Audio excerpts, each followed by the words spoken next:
गंगाधर पंडा और माता श्रीमती रुक्मणी पंडा कोलमंडल करी जन्मग्रहण करती।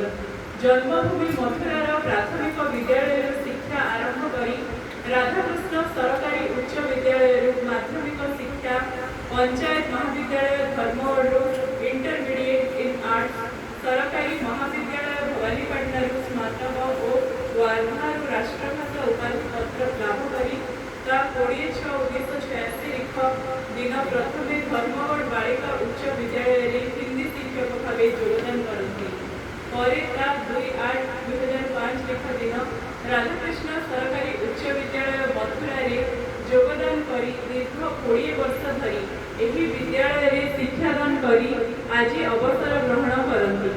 आपण शिक्षा को निजर व्रत मने करी अनेक छात्र छात्री मानकर उज्जवल भविष्य निर्माण करिसेंती। आपण जणे कर्मठ छात्रवत्सल और मेलापी शिक्षक भाव में छात्र छात्री और सहकर्मी हृदय एक स्वतंत्र स्थान सृष्टि करी एक आदर्श शिक्षक भाव में सुनाम अर्जन करिसेंती।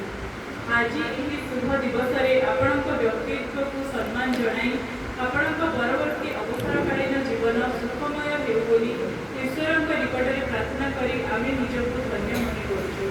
इति आपणकर गुणमुख विद्यालय समस्त शिक्षक शिक्षयित्री कर्मचारी तथा छात्र छात्री राधाकृष्ण सरकारी उच्च विद्यालय